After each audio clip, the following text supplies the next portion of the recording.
So everybody, now it's me, Disbearity. I am a little bit late when it comes to this news here. So as you guys know, Age of Wonders 4 is now releasing a new DLC. This DLC is called Rise of Ruin. It's going to add in a new faction, of course, or technically new culture for the most part. And the new culture is, as you see, the Nomad Culture. So I'm pretty excited about that. Before we get in, definitely consider liking and subscribing, guys, if you guys want more Age of Wonders 4 news. So let's go ahead and get on into it. We're going to get straight onto it. So as you guys see here, this is the Nomads here. Oh, the best part about it is that now we have bunny rabbits. By the way, we have rabbits, the hares. So that's pretty cool. I like that they finally added another species. So was pretty cool. All right, so what are the nomads? So this, by the way, this might be kind of long. So I don't know. So nomadic culture Age 1 4 represents those that develop in the realms where resources have become scarce, or where staying in one place for far too long is dangerous. Ever on the move, looking for new resources to harvest and grow their mobile cities, the nomads are perfectly suited for survival on these fractured realms.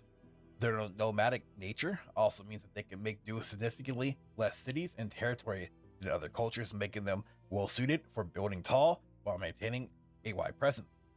The nomad features two subcultures referred as traditions: the highly mobile and aggressive conquest nomads, and the resourceful and scrappy scavenger nomads. So this actually brings in a very unique mechanic to Age 1 4. So that means that you are, again, you have mobile cities and you're not just standing at one place. So keep that in mind. So nomads are, what? Nomadic? That's crazy. So nomads are nomadic may seem obvious, but it was actually a huge question when going into developing this culture. Sure, we want to represent a nomadic people who live after magical apocalypse, but how does that work in practice? We experimented with concepts such as teleporting cities, creeping territory where player could move their throne city steadily, province by province, but these approaches felt too clunky and didn't capture the correct fantasy. Thus, we settled on a perhaps more obvious approach.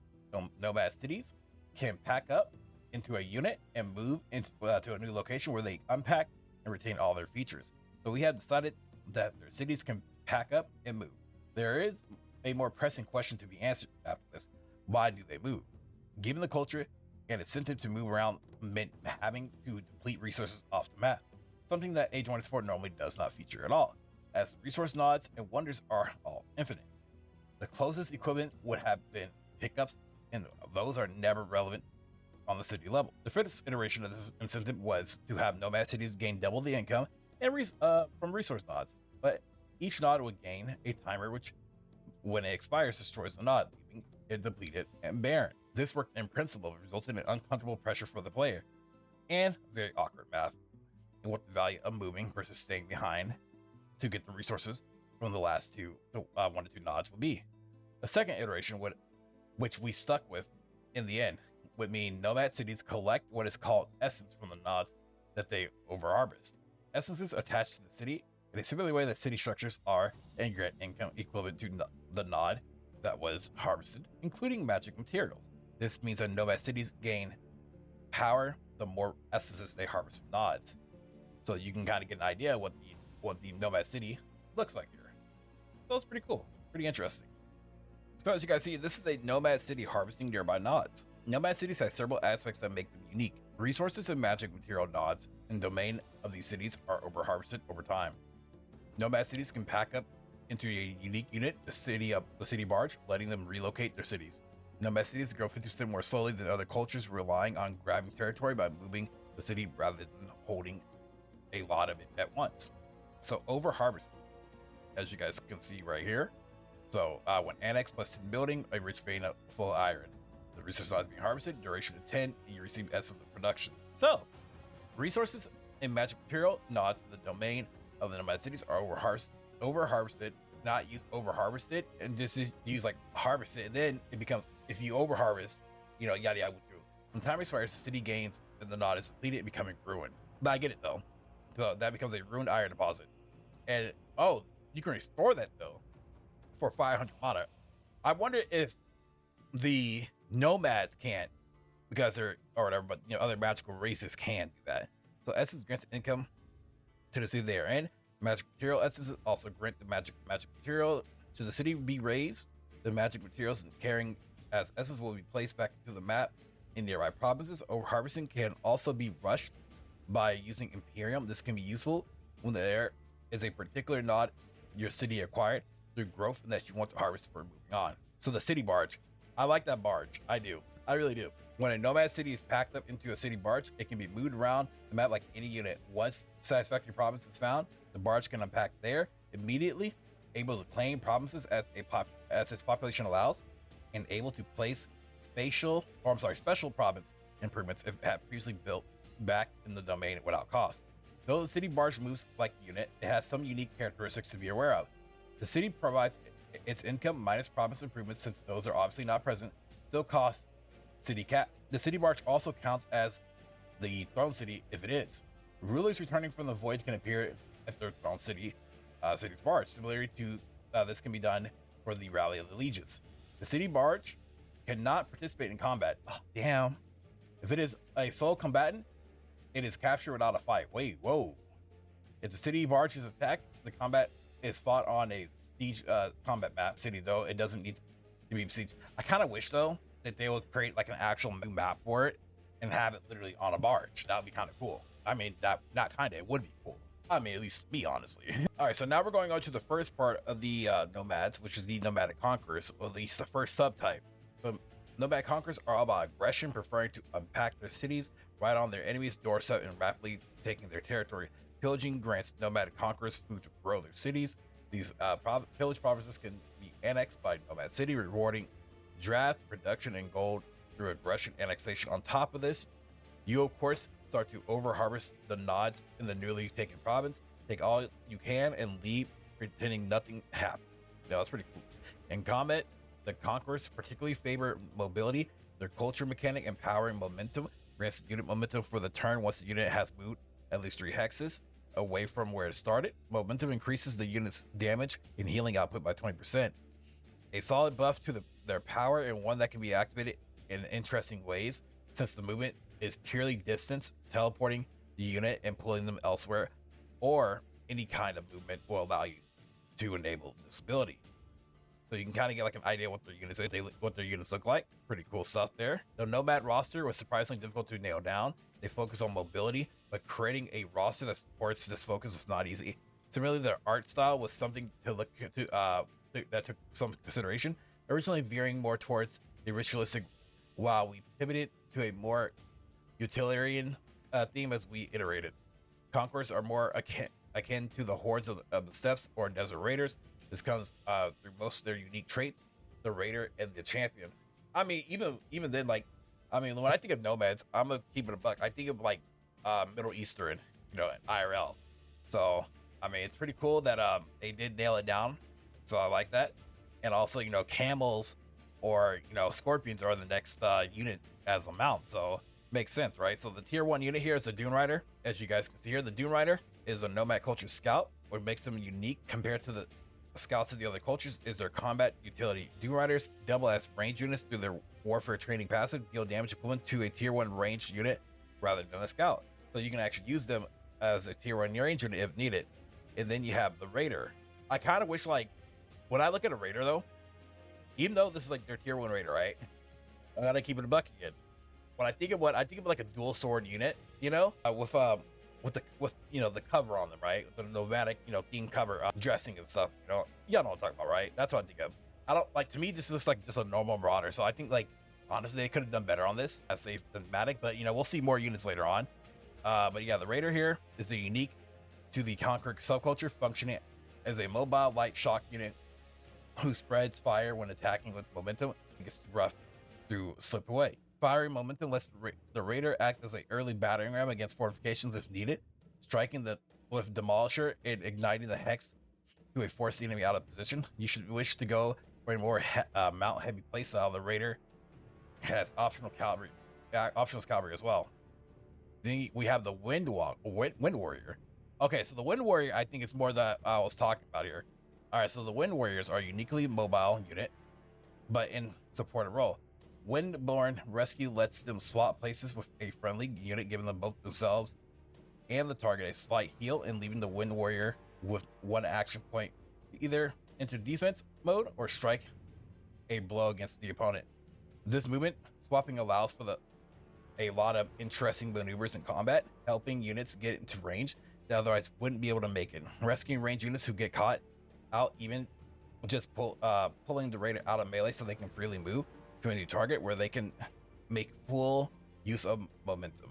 Also, with the Wind Warriors here, they have foldable shields that stay mobile. So when they enter defense mode, they deploy their shields to face the threat, which is really cool. Now we have tier 2, which is the Dust Weaver. So we get a Sand Mage, right? Sand Mage? Is that what I'm seeing here? Sand Mage, right? Where the Wind Warrior supports more some mobility, the Dust Weaver specializes in it through their powerful recovering wind pool ability. This ability lets them heal a unit, remove debuffs, and most uniquely, pull the unit towards themselves. This lets you charge in and pull a unit out of danger, pull a friendly range unit into an advantageous position, or even pull a friendly unit into an enemy's exposed flank. The Dust Weaver also has unique secondary support ability depending on the subculture. For the Conquerors, it has Weave Momentum, letting it grant momentum into a single unit that does not currently have it. This lets you maintain the pressure even on units that are unable or unwilling to move from their current position. And then we have the Strider. See, this is what I want the Raider to wear right here, this outfit right there. So with the Strider here, the Nomad Culture cannot be without a dedicated arch unit. That's the Strider. This unit stays mobile despite using repeating attacks through the opening modifier, increasing the damage of their first attack each turn, and through the Wind Strike ability. The Wind Strike can also be used to rapidly maneuver this unit to a good vantage point, gaining fortune to strike critical targets. The range of this ability also means that when moving the maximum distance, this lets them activate momentum on themselves. And then we have right here, which is the tier 3, as you know, how to ride thanks to the optional cavalry. So you get another cavalry, which is again the Strider right here. So this is the tier 2. Then we have the tier 3 champ. So they gave it to the champion. Okay, I'll let them slide. This time. They give it to the champion. The champion, the strangest unit on the roster by far. This unit is made to represent the elite warriors that fight alongside their warlord. The champion is unique in that it has 2 base attacks. Storm Strike, a charge that inflicts 2 times thunder defense and grants the unit storm stance. And then Wind Strike, a repeating attack that grants the wind stance. And those third hit and the combo knocks the target back. So the unit will gain a benefit based on which attack is last used through war stances. Okay, I feel that. So now we're entering to the different stances here. So we have warrior stances. This unit has 2 stances. Active stance depends on the last one used. So we have Storm Strike, and we have Wind Strikes. Swapping from one stance to another grants building momentum. As you can see, the champion is rewarded with momentum for constantly switching their attacks up, letting them stick into a fight longer while still using the momentum than other Nomad units. Storm stance gives the unit a bit of a defense and resistance, letting them survive the retaliations after they charged in, while Wind Stance lets the unit rapidly reposition thanks to Slippery and Swift. Now you have researchable skills here. You have Chance Momentum, which Chance Momentum is a unit enchantment that enables an empowering momentum mechanic for non-cultural units. So that means that if it's like a troll, you can get the Chance Momentum. The Swift Strike Blessing. Swift Strike Blessing is a tactical buff spell that grants momentum and fortune to a target and another friendly unit nearby, letting you make the most out of a situation where you cannot maneuver freely and wish to strike a hard blow. And they have Watchful Eye. Is a unique strategic spell that lets the caster keep an eye out on the target province, giving them vision in the area. When entering the combat and the affected province, all enemy units suffer a stack of marked as well. Then you have city structures here. Like all cultures, the Nomads have 2 variants of basic structures. In case of conquerors, these are raider tents and trophy stores, replacing the store pals and granary respectively. These grant the usual food income, but in addition provide gold and yet more food, while the city shares a border with an unknown city. Their tier 3 unique structure, the Conqueror's Tower, grants a significant city placement as well as draft to rapidly recruit new units. Then we have both subcultures also uniquely have a replacement structure for stone walls, the Sentry Nest. These defensive structures does not grant increased rank siege health or tougher walls in combat. Instead, it grants 2 Strider units on your side to assist in the defense. Then lastly, the Conqueror's Special Province Improvement. The War Camp is a uniquely province improvement. Place it next to a hostile domain to speed up pillaging these provinces and give your units additional regeneration. In addition, it also grants a healthy chunk of draft to speed up the recruitment of new units and replace losses or expand the offense. And then we have the Nomad Scavengers, y'all. While the Conquerors focus on aggression and gaining power from hostile domains, the Scavengers instead take all they can from the realm itself and sustain themselves, seeking out ancient wonders to gain unique essences and looting bodies in combat to turn the tide of battle. So this is called the Bandit's Way. That's a, as you can see here, that's a bronze ancient wonder. Then wonder scavenging lets the scavenger subculture extract unique kinds of essence from ancient wonders. The nature of the essence depends on the improvement type of the wonder. While the power level depends on the wonder tier, each wonder can only be harvested for essence once. But unlike resource nodes, materials, the wonder is not otherwise affected. Let you guys take a look at this here. And then ancient manuscripts are gained from research post wonders, granting knowledge for each essence attained. This includes themselves and those from resource nodes. Each essence grants city stability, further enhancing the economy of nomads, scavengers as they collect these essences. And then in combat here, the nomad scavengers still rely on movement, but theirs is more opportunistic approach. As units fall in combat, either friendly or hostile, they leave behind loot. This loot can be picked up by any unit and has a scavenger property, meaning that this subculture's units and any others you apply the enchantment to.